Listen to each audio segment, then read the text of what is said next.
All right, so I think I'll start anyway, because the agenda is quite packed actually, and I want to leave more room to, organizations to actually present their idea and to introduce themselves. So I will anyway send the recording of this presentation. I will send also the slides, so no worries if you miss any information or anything is not clear. You will have time after the event to get through the information with more calm and ease, and then get back to me, of course, with any questions. So good morning, everyone, to this matchmaking event that has been organized for the members of the large-scale partner for the digital ecosystem, better known as Digital LSP. So as from now on, if you hear Digital LSP, this is what I'm referring to. This is actually the first event of this partnership, so I'm actually quite glad to host it. I'm Alessandra Zini, and I'm project manager at the European Digital SME Alliance. Why are you seeing me here? It's because the Digital SME Alliance, together with the University of Applied Science of Amsterdam and the team Telecom Italia, are coordinating this initiative. It is a bottom-up initiative, so you don't see institutions involved exactly to make it more dynamic, more agile, and to really create a room and a safe space where we can discuss anything related to digital skills. So this matchmaking event has been organized for the 4th round of Digital Europe program calls, namely reinforcing skills in semiconductors and reinforcing skills of pupils, especially girls. Sorry, I'm admitting people in the meantime, that's why you see me moving my eyes. We are going to organize matchmaking events for the members of the Digital LSP anytime a relevant calls is launched within the Digital Europe program, but also the Erasmus Plus program, especially the projects in key capacity areas that I know are quite of interest to the members of this Digital LSP. So this event is divided in two main sessions, let's say, as you can see here. So we have this session in plenary, let's call it like that, where I will give you some general information about the Digital LSP and also the Digital Europe program calls. And we will also have some organizations, member of the Digital LSP, presenting their project idea in a pitching session. Then you will be, let's say, redirected to your private virtual rooms, where you will have meetings with the organizations that you have invited throughout our platform. And actually now I will ask my IT specialist colleague to send you the links to the different sessions, so you will have them all in your email that you will receive in I think 5-10 minutes. So don't worry at all if you haven't received any link yet. So let's dive through the agenda of today. I've already, let's say, introduced a bit and welcomed you all to this event. I will briefly show you the scope also of this matchmaking event. Then I will hand the floor to my colleague Loredana. She will present you some main findings from the latest report on artificial intelligence skills need. We will share the presentation, and the report is available online as well. And I really encourage you to look at it and read it, as you should, let's say, include all these latest needs to the proposal that you're going to prepare in case. Then I will give you general information on the Digital Europe program calls, where to find also all the relevant documents, where you can already see a long list of FAQs, and also all the material that has been produced for the info day that actually the European Commission already gave 1 month ago. Then, as I said, we will go through projects ideas from our members, and then I will leave you the space and the time for the bilateral meetings. All right. So the scope of this event, as I said, it's the first event of the Digital LSP members. So thank you for all who have joined today. It's glad actually to see that there is this interest to this kind of event. Then, as I said, I will outline general information on the 4th round of calls for the Digital Europe program. It's going to be very general, really to guide you and to address you to then the more extensive information and material that are available online. And also to finally give members the opportunity to showcase their project idea and especially get to know each other and network, which is the ultimate goal of this event. All right, so what is the Digital Large-Scale Partnership? I think you should all know by now because you have registered to the list. But anyway, just a reminder, it is an initiative under the Pact for Skills. And let's say it was born on mandate of the European Commission, DG Grow and DG Employment. But as I mentioned before, it's really, and it aims to be really a bottom-up initiative. So this is why we are organizing this kind of events where stakeholders from a variety of backgrounds can really gather and exchange knowledge, exchange best practices, and eventually create local partnerships to really deliver and speed up the uptake of digital skills among the European workforce. Why is that? Because the Digital Large-Scale Partnership is actually supporting these two policy objectives at European level. So the first one is the Digital Decade Targets. And as you might be already familiar with, what we are expecting by 2030 is to equip at least 80% of the people with basic digital skills and to have at least 20 million ICT specialists and also achieving gender convergence. This is already like a very, very big challenge. So that's why we really need the strengths from all the stakeholders involved in the digital ecosystem, truly. Then, of course, as Digital Large-Scale Partnership, we are also responsible for somehow digitalizing the rest of the industrial ecosystems. In fact, by 2030, we are expected to reach at least 75% of European enterprises to take up cloud computing services, big data, and artificial intelligence.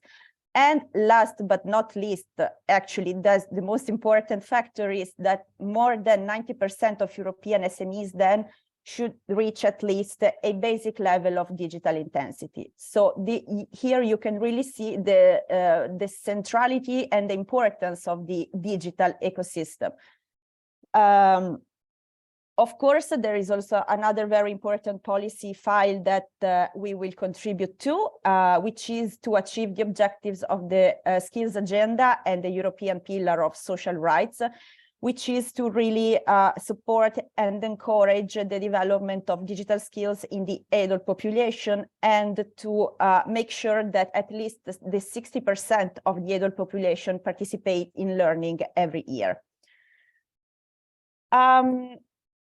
I leave you here one slide. I will not read everything. It's just the instruction on how to subscribe to this digital LSP from the administrative point of view. You have to go through EU survey on the Pact for Skills website. I know it might be tricky because it requires some steps. So here in this slide, you will find all the references with all the links. And hopefully you'll manage to get subscribed. Otherwise, you can always send me an email with in copy this email address that you see here.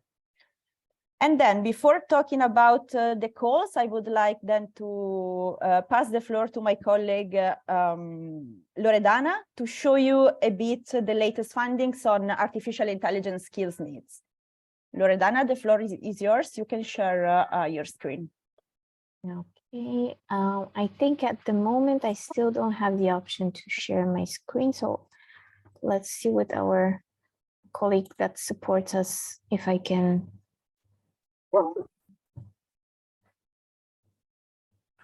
Yes, please.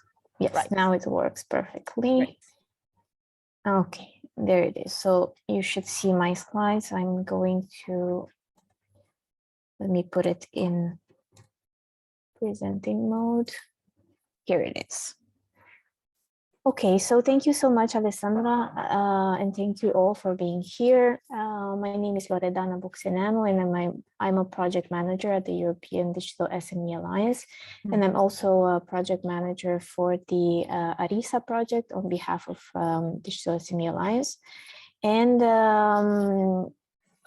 one of the first results of our project is the AI Skills Needs Analysis report.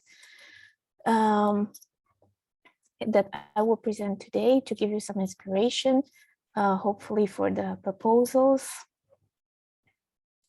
A few words about the ARISA project is that is a blueprint for a sectoral cooperation project that is focused on AI skills. One of the main objectives of the ARISA project is to develop a European strategy on AI skills.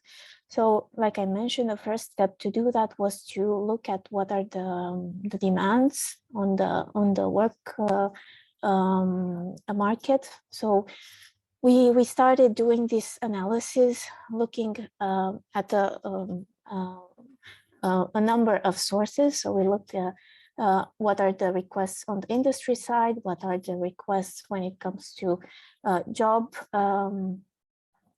vacancies. We also had a number of expert focus groups, and we also looked at different other research, and we did a number of desk research on the AI skills. During our research, we identified two types of AI roles. So the technical ones are the AI practitioners, AI management and support roles. And on the other side, the less technical roles are the non-AI professionals, mainly the decision makers, both at company level and at policy-making level. For this presentation, I will focus more on the non-AI professionals, but I will encourage you to go and look into the report to see more information also on the technical roles related to AI. So a few words on the technical AI practitioner roles. We looked at the landscape now and in the future to see what would be the variations in demand. So at the moment, the most required roles are data scientists, machine learning engineers, data engineers, and data analysts. But then when we look into how the demand for these roles are foreseen in the near future, we will see that the most requested roles will be the natural language processing engineers and computer machine vision engineers. And that is mainly correlated with the increase of large language models use. Then, like I mentioned, talking about non-AI related or less technical roles, talking about managerial decision-making roles that require AI skills. At the moment, the most requested roles are project managers, product managers, business unit managers, and operational managers. That shows how the importance of having these roles for the integration of AI technologies in the business operation of the companies. But then when we look at the future, we will see that more specialized roles are required. We see here like audit, financial manager, HR managers will be quite required as well, and we see a specialization of the roles that will require AI skills. At the moment, the AI management and support roles, which are the most required, are data product manager, AI strategist, AI quality control, and AI ethics officers. Again, showing how important it is to integrate, to have the capacity to integrate AI technologies into the different operation departments of a company. But then we see that other roles like AI usability expert, AI audit, legal counselor are also quite important. When it comes to AI related skills, again, we identified skills that are more related to the technical profiles. And here, again, I will not go into the details of them, but what we saw during the research is that on top of these technical skills, we will also need to include soft skills, transversal skills, and skills related to functioning in an organization, because also the technical people will need to have an overview and a better understanding of a business management, let's say, strategy, in addition to their technical roles. And also related to basic AI knowledge and skills, we see that people like those who work in decision making, like policymakers and business managers, they will need basic technical terminology, practice, ethics, law, and regulation. They will also need AI advisory skills to understand how to manage risks, what are the complexities of AI compliance, how to formulate a digital strategy, and so on. In terms of AI skills requirement, understanding business opportunity, obtaining good quality data, securing AI expertise seem to be the most sought after skills. This shows that individuals that have the understanding of business management and how to integrate AI technologies are very important to be able to take strategic decisions. Also, individuals that know how to collect, gather, and manage good quality data are also very important, because decision making is based on having good information. And also individuals that are able to harness talent in the organization are very looked after.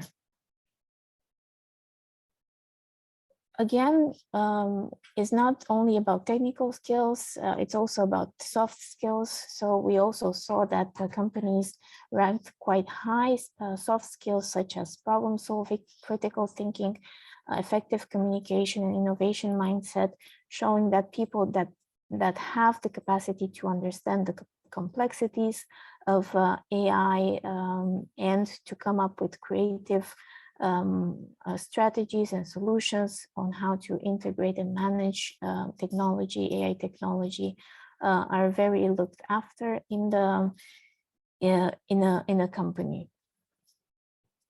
We were looking also at learning programs and the availability of such learning programs.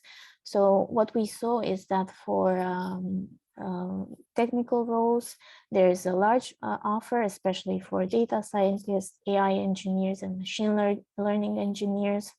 While on the side of non-technical learning program, there's less of an offering.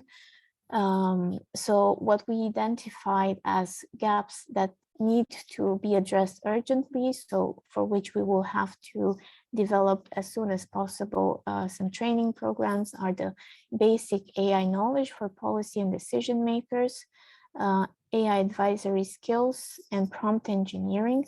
So in our project, we will start working on these training courses in the next months. So if you would be interested in being involved somehow in this in our work in the following period, don't hesitate to contact me. We will also open the alliance to partner to associated partners. So if you would like to stay in touch, feel free to do so. So that's it for my presentation. Thank you, Loredana. Thank you so much. Yes, as you righteously mentioned, There will be a community, let's say, of AI practitioners under this project, and it will be anyway under the bigger umbrella of the Digital Large-Scale Partnership. So I'm sure we're going to have a lot of opportunities to interact and also engage. And I know you also have surveys running on regular basis. So I invite everyone to keep the website of the ARISA project on site, because there are always, surveys running to understand, skills needs, developments, and the latest trends in the development of the technology. So thank you so much, Loredana. We will share the slides as well as the report in a follow-up email. So don't worry if you have missed the information, you will have time to take it back. So I will reshare my presentation now. And I would like to dive you through this fourth round of Digital Europe calls. So as I mentioned at the beginning, the scope of this event is not like a European Commission info days. If you are familiar with EU project, you would know that info days are really going into deep. They also explain administrative and more technical parts of the calls and of the funding and tender portals. This is not the scope, because in info day we have already organized an info day as a part of the Secretariat of the Digital Skills and Job Platform. So what I will do is really to give you the main information that you should retain when drafting a proposal. And then I will give you all the references to all the presentations that were made by the European Commission during the info day, the recordings, and all the relevant material that you would need in case you decide to prepare a proposal. So we have two open calls in this fourth round of the Digital Europe program. As you know already, one is to reinforce skills in semiconductors with a total available budget of 10 million. And the second one would be to boost digital skills of young people, in particular girls, with a budget of 6 million. Co-funding rate is at 50% for both proposals.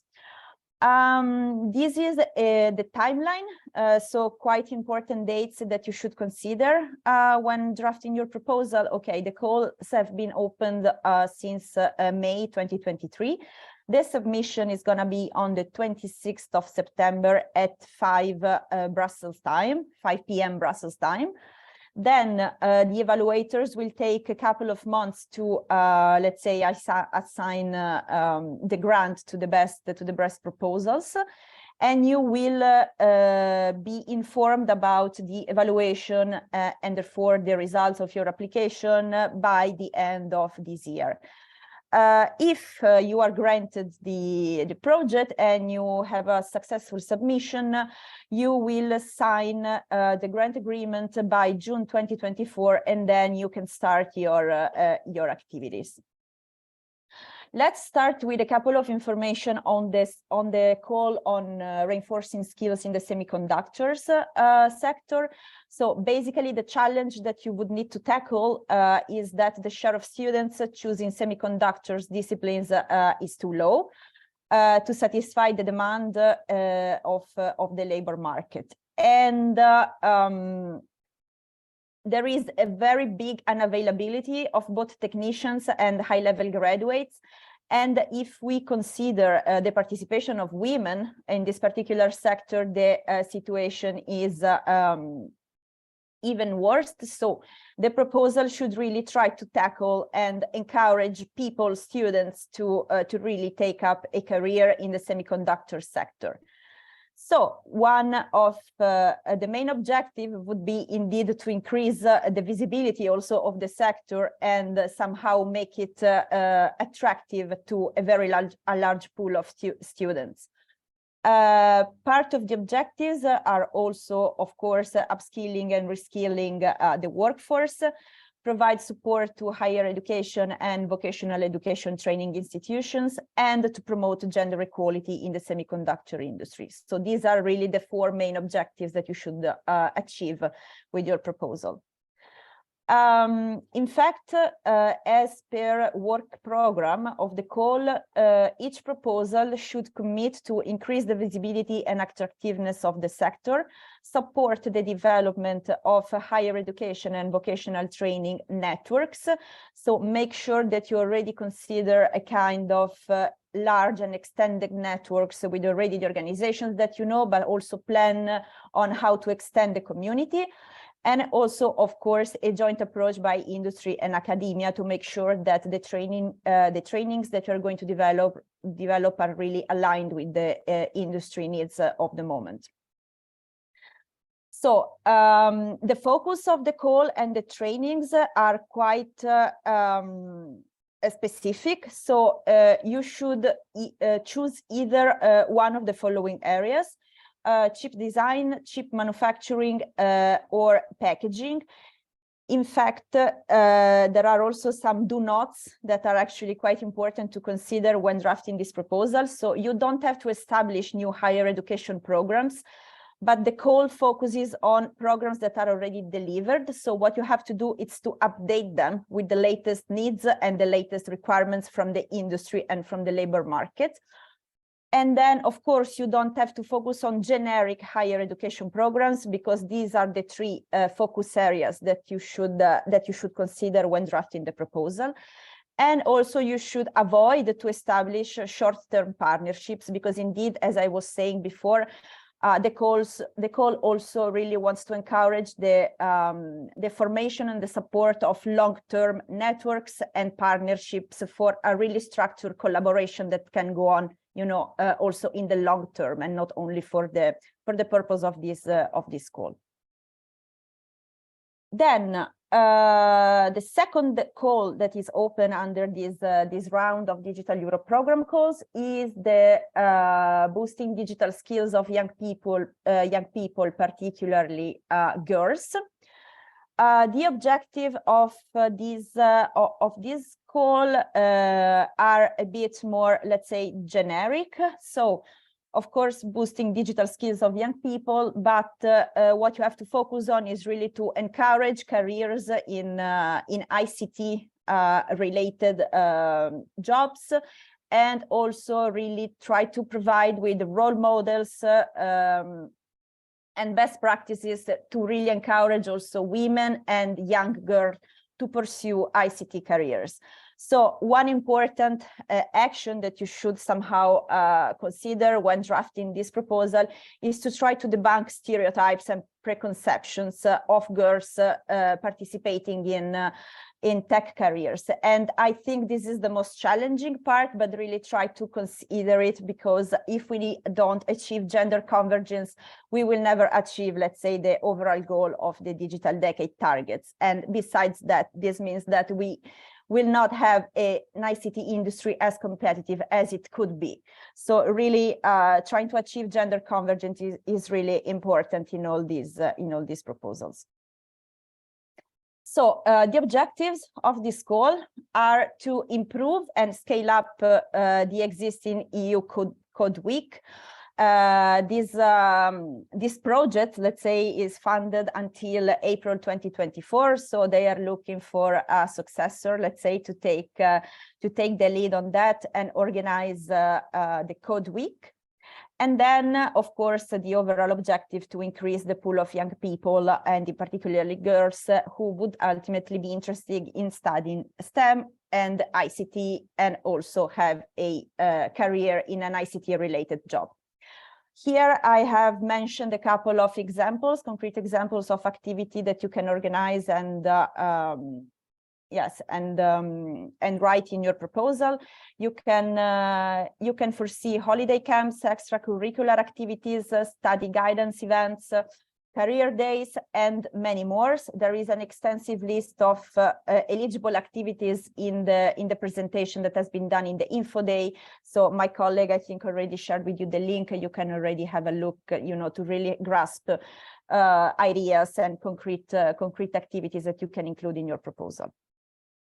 Another important aspect that I would like to touch upon for this call is that actually it foresees the possibility to launch third parties open call. what you read here, the acronym FSTP, which stands for financial support to third parties. So this is what we mean when we say you can open call within your project proposal.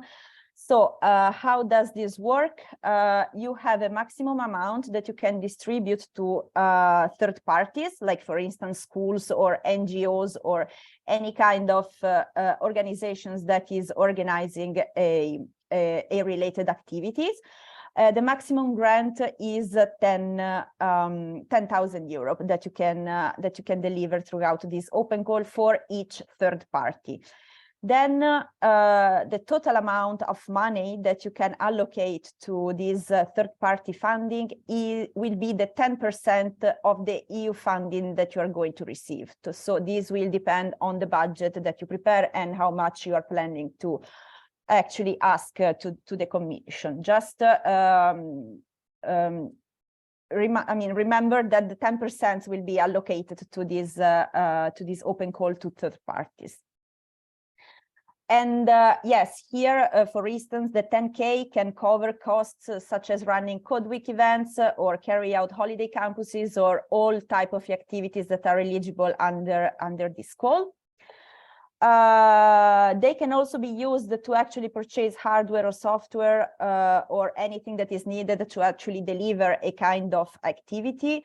But you can also use the grant to reimburse traveling, accommodations, or any logistical, let's say, necessities that you have within this call.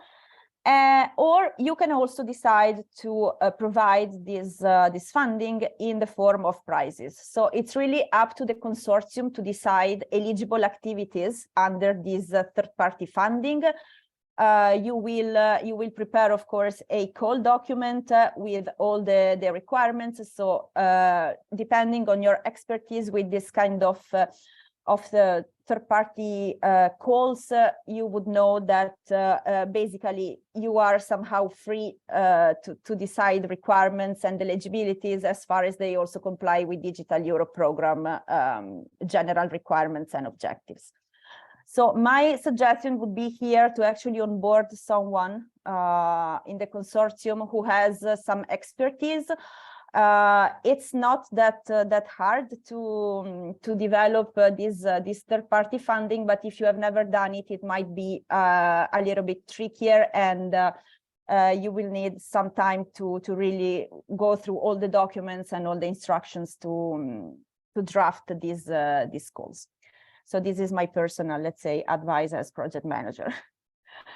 All right, so here the references that I mentioned you before. I think my colleague already shared the link, but you can reshare it just to have it at hand. So all the material is available on the European Digital Skills and Jobs platform, which actually I invite you all to have a look at. It's basically the one-stop shop for digital skills and jobs in Europe. It's being developed by a consortium of 5 organizations, among which the Digital SME Alliance is part of. So this is also why I'm sharing this information with you. And there you can find a lot of resources in terms of reports, in terms of studies, but also you could have a look at the general training landscapes in Europe. There are a lot of training opportunities available in all member states for all levels and about all type of technologies. So I really invite you to also surf on the platform and see if you find something that can be needed and relevant for your activities. And then here I have also left, let's say, the official resource, which is always the funding and tender portal of the European Commission, where you can find all the official documentations, including work programs. Then, okay, I'm actually on time. I'm surprised of myself. But all right, let me see if there is any question in the chat. Do you know how many projects will be funded per call? So this is a tricky question, meaning that Ideally, they are expecting to fund 2 projects in the semiconductors and 1 project in the young pupil call. But it will, of course, depend on the amount of budget that each proposal will request. So ideally, it would be 2 calls for the semiconductors and 1 call for the boosting digital skills for young people. But my suggestion would be to go through the FAQs on the funding and tender portal about the 2 calls, because many organizations already asked this during the info day. And there you can really find perhaps replies to all the trickiest questions. And my suggestion would be anyway to contact, in case, the person in the European Commission who is responsible of these calls, because they have the, let's say, complete framework, and they can give you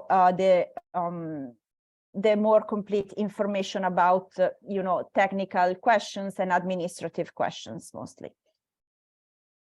All right, so let's see. I actually saw University of Applied Amsterdam in the meeting. So since they are also coordinator of this digital large-scale partnership, I would like to briefly give Ronald the floor for a quick introduction. You know, you can show yourself to the members, and please, you should be able to unmute. Yeah, thank you. All Good right. morning, everybody. This is me. Hello. Sorry, I was a bit late. I had some technical issues, but welcome and great job, Alessandra, for showing us the details on these projects. So happy to see so many interested partners to be able to come to a call in this meeting. So thank you so much for your time and welcome. Thank you so much, Ronald. Good to see you. I actually see also the other coordinator, Team Telecom Italian. So if you would like to, Cristiana, if you would like to quickly, you know, introduce yourself and just to show yourself, it would be great. So all the members are aware of who they are talking to. Hello. Hi. I don't know if you see me. I have started the video. But... Yes. We see you. Yes, okay. We see you. Many thanks. Hello to everyone. I'm Cristiana Ceccagnoli. I work in Telecom Italia Media in Team SPA, and I am in charge of public affairs and the security office, European Institutional Affairs. I am happy to be coordinator with Ronald and Alessandra, and we are very committed in the skills and the upskilling and reskilling activities. Now we are following many activities in our country, in Italy, and we are going to also to deal with a big reorganization, internal reorganization. The team is with Labriola Pietro is our CEO. We are doing a very big restructure, and we are sharing with our organization in 4 units. So we are in this moment very busy with the new reorganization, but we are very, I say, glad, proud to be in this partnership. And if you are interested in our activities that is shown in our list of members and activities, we are happy to be in touch with you, and just to study some solution or some how you say, alliance in the digital skills. We are very focused on young people in Italy, and we are doing we have a high institution with partnership of Italian universities, and we are making many activities on 5G, artificial intelligence. We have the special academies.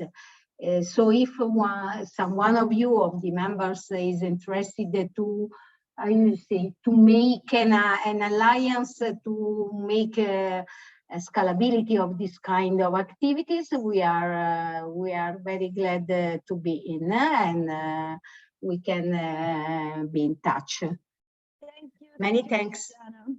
Thanks a lot, and thank you, Ronald. Good that now people know who they're talking to. We are not yet artificial intelligence systems, probably soon to be, but you know, here we are proudly coordinating these activities. And just let me mention that for the moment we are doing it for free, so be kind. If you have critics, we are always happy, of course, to receive feedback and comments, and also actually ideas for future activities, but be kind. All right, so with no further ado, I would like actually to give the floor to our pitchers now. I will share with you. I will share for you, sorry, the slides, so it's a bit easier and faster. Let's say that after the last pitch, I would also invite, I know there is a representative from the large-scale partnership from the automotive sector. They would also like to pitch a project in semiconductors that they are starting in October. So if you have, you know, aligning interests, you can then contact this partnership as well. But now I would like to give the floor to Enrico Frumento from Cefriel for his speech. Enrico, you should be able to unmute and also to enable your video. All right. Can you hear me? Yes, fine. Yes, okay. Very good. Good morning, everybody. Yeah. So you can jump to the first slide. Yes, this. Don't know what happened, but okay. Yeah, this is a little bit misaligned. Well, anyway, just to go without, yeah, just a matter of reducing the size of this okay, entire so, text, all right, probably. all right. Yeah. All right. Something mess it up. Well, anyway, Cefriel, it is, meanwhile, Cefriel, it is an innovation center located in Milano. Actually, it is a not-for-profit innovation and research center that's spin off from the Polytechnic of Milano. We are doing three types of activities: innovation, research activities funded by European Community, and education. Education is one of our missions.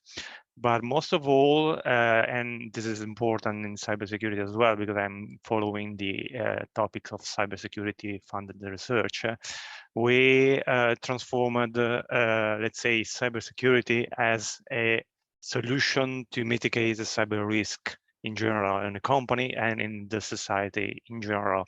This means that we have to, we developed and researched methods to, let's say, measure the effectiveness of training, awareness, and learning. So these three types of, let's say, training in general. And we are also doing a lot of activities in reskilling, upskilling, of adults with a sort of andragogy, that is the equivalent of pedagogy for adults, and for young pupils. We have already active education plans and let's say stages for people coming from the university and from the middle level schools. So you can skip to the next slide, but in a way, even this went, let's say, a little bit messed up, but in a way, the point here is that you can, do the entire animations anyway. Just to give you a brief idea of the things that we do in training, that is workshop and executive solutions, but not only, also for pupils. For example, for the girls, we just finished a special track for management for young girls in order to be able to manage innovation projects once they will go to the market for promoting entrepreneurship. So online courses, webinars, we have also a lot of large spaces and classrooms located in Milano and so on. So we have all the different types of attending solutions. Move to the next one, please. What we are interested in, of course, Erasmus Plus proposals. We are interested in cybersecurity, especially, of course, in the young and pupils, but not only. In general, in the methodology, innovative methodologies for training. So we are not specialists in semiconductors, for example, but we can, for example, bring into the proposal new methodologies for improving the effectiveness of training program. For example, about people analytics, that is one of the solutions that we apply in cybersecurity most often. We also have a department that is specialized in design of communication activities. So that is interesting for post-call, I mean. But in a way, there is also other calls that are all related to transformations program that are listed here that are interested for us. So if you are planning to participate for this proposal, the deadline is a little bit far from it is more or less in February, if I remember correctly. So anyway, if you are looking ahead at this course as well, please contact me. And if you move to the next slide, you see my contacts, my email address, enrico.frumento@cefrel.com. This is my main working address. So this is everything from my side. Just Thank brief. you so much, Enrico. Yeah, very, very brief. And I see you're an expert on that because you already shared, the other calls you are interested in. So very, very well presentation. And just to make sure everyone, I will share the slides to the audience. And Enrico, I will make sure that everything is all right with text. I don't know what happened maybe with the merging. It got a bit messed up, but I will make sure everything is in order before sending it to the attendants. Yeah, I'm writing my contact also in the chat. Perfect. Anyway. Super. Thank you so much. All right, let's move to the second pitch. Actually, I will have to open this presentation online because I couldn't include it this morning in the in the PowerPoint. So there you go. I would like to give the floor to Vanessa then. Can you see the right screen with the presentation? No. Let me share it again. And also, actually, I take the opportunity to tell everyone that some of you might have a meeting already at 11:30. So, of course, you are free to go. Also, because the rooms we stay open for just 15 minutes automatically. But anyway, you will receive all the presentations, so no worries. Vanessa, please, the floor is yours. Wonderful. Thank you, Alexandra. And thank you for playing it. It means I can show a very small video. My name is Vanessa. I'm founder of Abodu, and we are a skills platform that's powering inclusive learning, particularly targeting the underrepresented groups, which include youth, women, and deep tech. So if you could go to the next slide, yes. So Abodu has been working with EIT Digital and other agencies within the European Commission. We use our technology to power and centralize learning. If you go to the next slide, we're very much looking to work with government, NGOs, and educational providers that are focused on the global skills challenges, specifically around women and girls, to do with increasing the numbers in STEM education, and within sort of deep tech or challenging industries like semiconductor, where we can really add value around the skills. Next slide. So essentially introducing ourselves, we are a skills platform which centralizes all learning providers, but it gives each citizen a learning pathway, and it provides very smart mapping around skill supply and demand. So if you go to the next slide, we have 3 key products. When we join a consortium or if we're forming a consortium, we're the tech innovation partner around skills. So we tend to look to partner with learning providers and NGOs. We provide 3 products, the outputs being a personalized L&D experience for an individual, inclusive job discovery, so anonymized matching that's based on skills first, and measuring skills mobility in real time, so we can use AI to predict future skills and measure the gap closing. Next slide, please. bringing it down to the 3 products, we're white labeled. So for any of these calls, we can name it the name of the call or the lead partner if we're not the lead. We have the skills passport, QR code, integrated learning. So even if you're providing 50 courses as part of your call, we can map all the courses, extract the hard skills and human skills, and feed it into the engine. So I, as an individual, Monica from Italy, has a dream of being a semiconductor director one day. I'm served up a learning pathway that will get me there. I can then be discovered instantly right across Europe. And all of that data can be really powerful to demonstrating the Commission that there's real impact. From the beneficiaries' perspective, we're bringing 4 ecosystems or partners together. We've got the individual, we have the learning providers, the employers. So with one of our platforms, we're looking to integrate 300 employers across 50,000 learners and 55 educational partners. So we're here to really power ecosystems, whatever your focus might be. Here are some of the clients that we've been working with, both within Europe and globally since we've launched. If you get an opportunity to click on this link, it's our 2030 skills mission. We really want to see the skills passport being in as many hands of the underrepresented as possible. There's 1.8 billion people in the world not working right now that could be. So our mission is to try and help as many as possible. I won't play that video now, but there is a video that shows the technology, spend 3 minutes on. If you're interested in meeting with us, myself or the team, about a consortium you're putting together or joining us with one, please take that QR code and it'll bring you straight to booking a meeting. It's on the next slide. Sorry, I've been moving ahead. I've been jumping ahead of you. Apologies, Alexandra. No worries. So if you go to the second last slide, on that second last slide, just go back one. This QR code, if you are interested in finding out, if you watch the video and you're interested in finding out how we can maybe innovate your consortium, your application, or you'd like to join us in one, anything to do with skills for digital education, underrepresented, we're going for, and we'd love to speak with you. So that will bring you straight into our calendar. And if it's not a fit for now, I'd really encourage you on the next slide. If there's another QR code, and every week we share a skills newsletter. So we're mapping all of the latest data around global skills and education, and we share that. So feel free to follow and get in touch at a later stage, if not now. And I just look forward to, I know the meetings have all just been booked now, so I look forward to meeting lots. I requested a few more that can't be fit in. So if we don't get to meet today, please do reach out. I'd love to meet you on another day. Absolutely. Thank you so much, Veronica, for this presentation.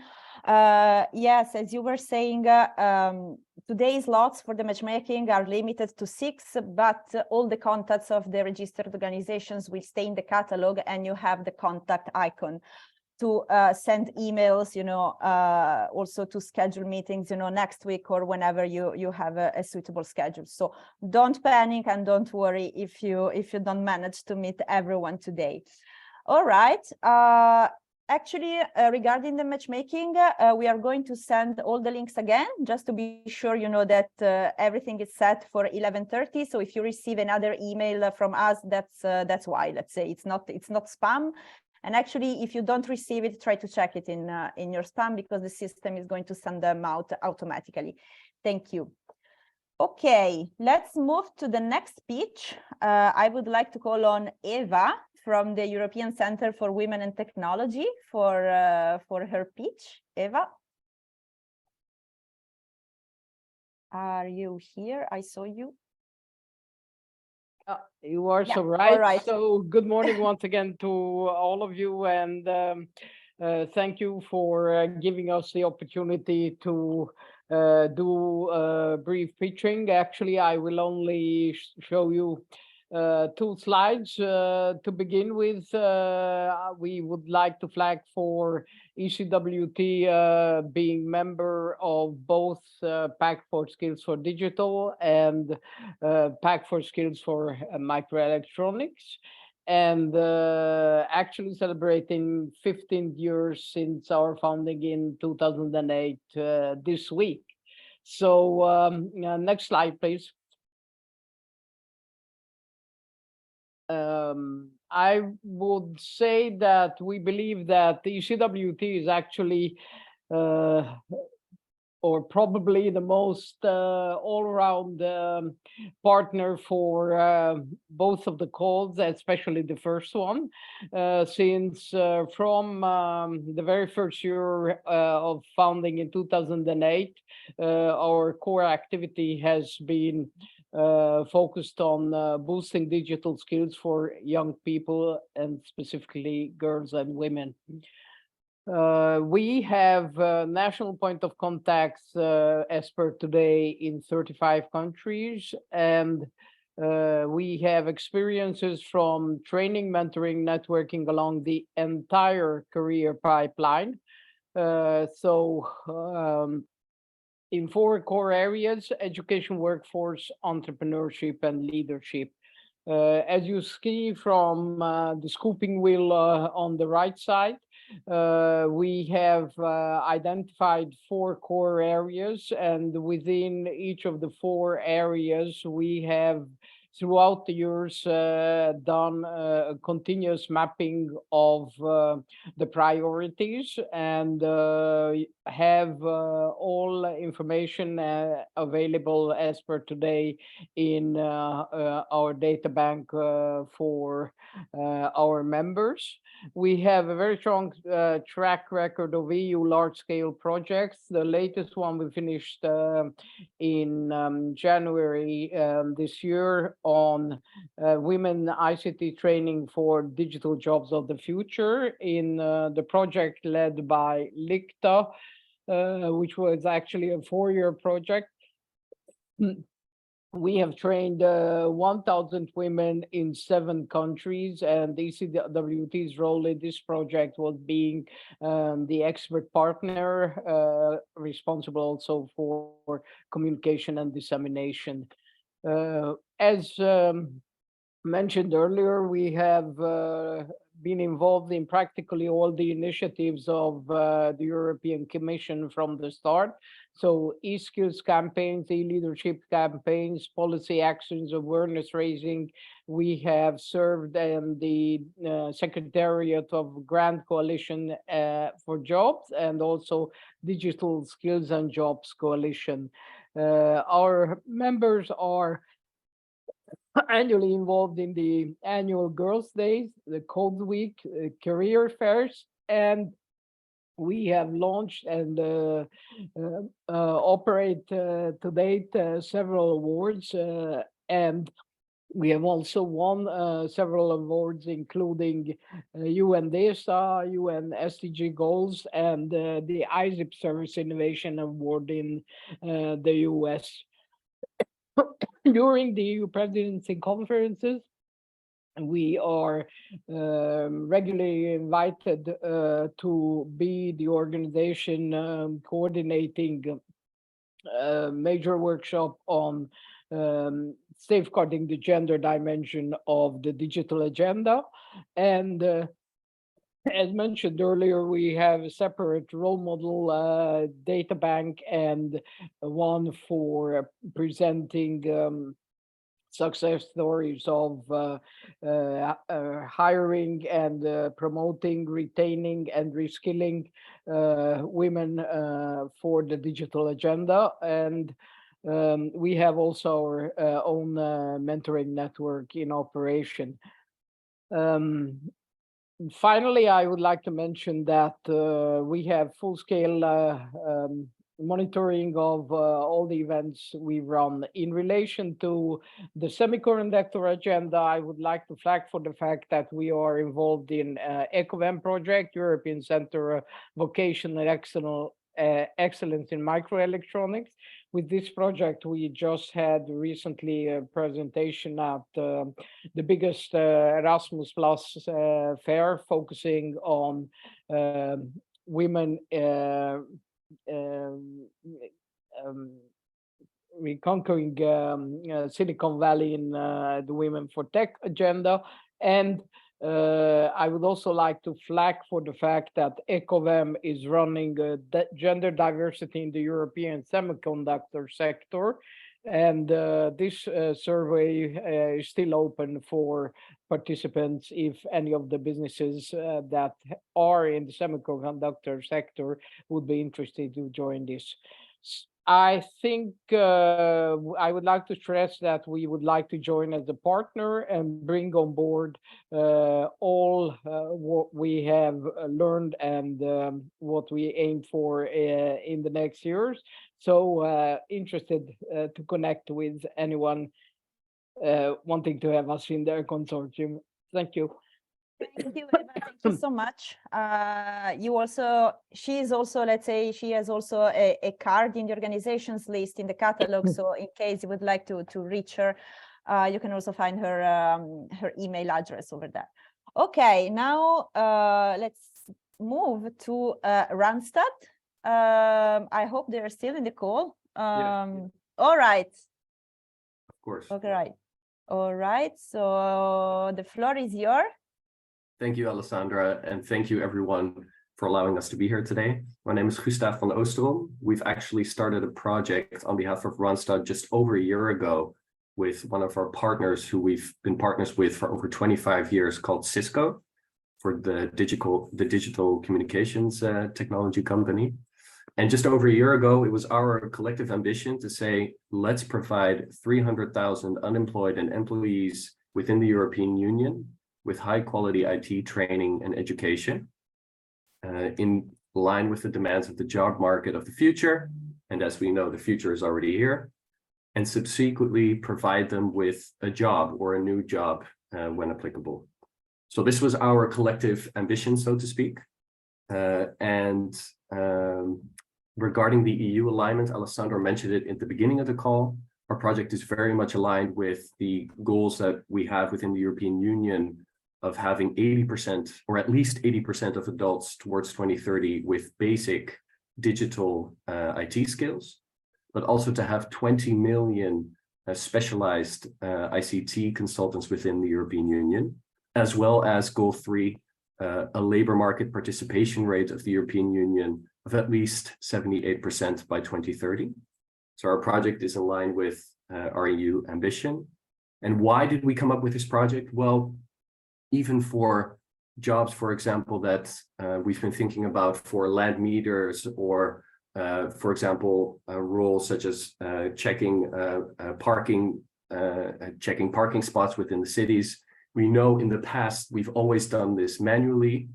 So for example, with tapes and measures, so to speak. Currently, these are roles that are done by camera work and also by surveillance cars, for example. So we see an increased need of basic digital IT skills already in the labor market today. And in the future, that is only going to become more and more. So in the future, for future land markets, and when checking future parking spots, we know that this could be done, for example, via drones or via robotics, through which we basically need to understand the software system in order to operate a robot or a drone in the first place. So this is the thought behind the project. We know the future is already here, and we see major gaps in the digital literacy, the basic digital literacy of adults currently within the European Union. So what did we think of? Well, we came up with a project. Cisco has a networking academy where they already train 3 million users every single year. And Randstad, we are the #1 in the HR services industry. So we can provide the advice basically on the labor markets and the connection to jobs. And what we've done is we've taken a look at the Cisco Networking Academy. You can see on the screen the different services or the different courses employees as well as unemployed are able to take. The courses are completely free. So also when we approach organizations or employers that are looking or seeking to up and reskill their current employees, they're able to follow these courses free of charge. And what we aim for is 90% of the 300,000 people we're willing to up and reskill for basic digital ICT skills, such as networking, Internet of Things, a basis of cybersecurity. And for the other 10% of, for example, employees or unemployed that already have had experience within the ICT sector or basic ICT skills, we're willing to up and reskill them towards more advanced IT roles, either within the organization or to another organization when applicable. So that's our what, our why, and our how. And the last disclaimer I would like to place is that we are still with this project open to looking at specific sectors or specific target groups. And we've already started in Italy. We've already started in the Netherlands. We're starting up in Greece as we speak, and we're starting up in Spain as we speak. So we can see within a year time, we have 4 countries, and our ambition is to launch this in every single EU country. Thank you. That's impressive, Gustav. Thank you so much. The ambitions are quite high, and also actually the numbers that you shared with us are quite important. So thank you so much. So actually, the official pitches of the day are done. The matchmaking sessions actually already started because the first one began at 11:30. So some of you probably are already speaking at the moment. So this is just a recap on how this matchmaking platform works, because it's a bit of multiple steps. So I know that it can be somehow tricky at the beginning to actually grasp the whole flow. So you should have received an email from the matchmaking system with the links to connect to virtual private rooms.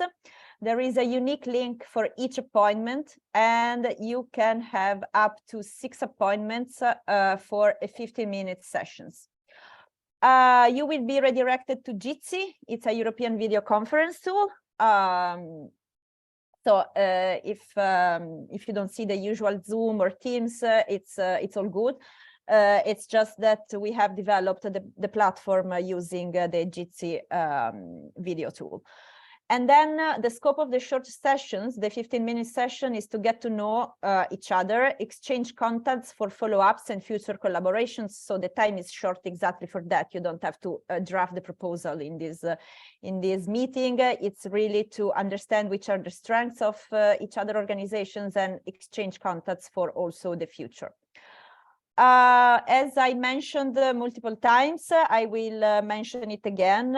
If you don't manage to meet everyone, don't worry, because you can reach the organizations via the email icon at the lower left corner of each organization card that you see in the matchmaking platform. So here I also put a screenshot with the circle highlighting the contact details. They are small icons, so this is why I'm mentioning it quite often.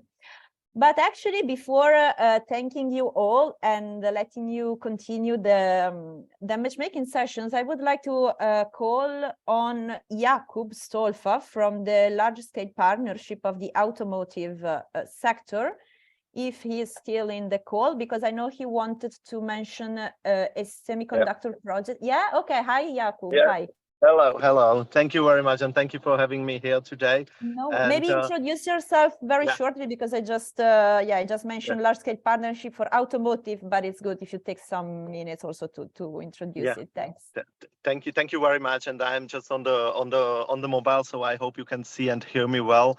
And as a good representative of the automotive sector, as said, calling from the car. But my name is Jakub Stolfa. I am representing a large-scale partnership in the automotive ecosystem, automotive mobility, that we have created in 2020. And as one of the first large-scale partnerships, we are now having more than 110 members. And today, if it will be possible, I cannot share the slides, but basically what I wanted to add is that, of course, semiconductors are very important. Not just for the automotive, not just from the digital perspective, but as I have also heard in the previous session, some of you are also partners of semiconductors back for skills partnership. And I always see that there is a big need of the collaboration among those large-scale partnerships and the partners there, because there are topics that we can or all of us have a look at. And semiconductors is one of them. And what I wanted to tell and share with you today is that, of course, there was a blueprint project Mattis that created quite a lot of training courses in the semiconductors. And those training courses are shared via skills framework, which was developed and is maintained by our Automotive Skills Alliance. So I will share the link with you. And the new information is that we also continue this collaboration on the skills and training courses in the semiconductors area. And basically there is a new blueprint project, €4 million for years. and 18 partners that will collaborate from October this year till 2027. And we will be, again, as the Blueprint project, looking at the latest skills intelligence that is needed, latest skills needs, and creating the pan-European academy for the CHIPS training courses. So that's something that I believe is very relevant with that call that I have seen is part of today's discussion. So when I saw it, I just would like to share with you that there is a blueprint starting basically on the similar topic. And I would be very happy to get in touch with you if you are preparing the proposal in this call, because I believe there is a lot of coherencies that we can build on. And I just forgot to mention this new Blueprint project is coordinated by SEMI Europe. So that's all. I have shared with you my PowerPoint slides. So basically what I said, you can also share to the participants, and of course, I will also share with you basically email or contacts in the chat. Thank you very much for having me here today and allowing me to speak. No problem, Jakub. No, thank you actually for jumping in. I think it's quite relevant that you did, not only for the scope of the blueprint that you are going to start, but also to perhaps also anticipate to the members of the digital large-scale partnership that yes, there are large-scale partnerships for each industrial ecosystem. And one of the main, let's say, ambition and goals of the digital partnership is really to go and contaminate all the industrial ecosystems. Yes. Because digital skills, of course, are crucial for each sector development and to further innovation. So, Jakub, of course, we will have more chances to talk and perhaps to organize even a more structured event between the two partnerships. So thank you for jumping in. And yes, please feel free to send me also all the materials so that I can share, presentations and contacts in the thank you email I will send to the participants of the matchmaking. So thank you so much. All right. So I think we came to the end of this plenary session, let's say. Matchmaking events, matchmaking sessions are going on. I see from the back end that everything should be fine. So what I will do is to share the presentations as well as the recording and all the relevant contacts, with you next week. Let's say let's give us a couple of days to reorder everything and clean up all the material that have been used. I would like to actually thank everyone for staying even after, let's say, the official ending of the ending time of the meeting. And as I said at the beginning, we really appreciate all feedbacks and also suggestions in terms of activities, initiatives that you might have for the partnership. It is a bottom-up initiative, so there are no, let's say, hard rules to follow or to comply with. So this wants to be really a partnership that serves the stakeholders that are in. So we are always open for feedback and for activities idea that you might have for the future. Also, if some of you are part of blueprints or other European projects and you would like to disseminate your material training courses to a wider audience, you can reach out to me or the other coordinators, and then we will take care of disseminating it to the members of the partnership. And as the European Digital SME Alliance, we can also, share it with our membership. But perhaps we will present each other, in one of the next events. Thank you so much. I wish you a great continuation of the day, and see you soon. Bye-bye.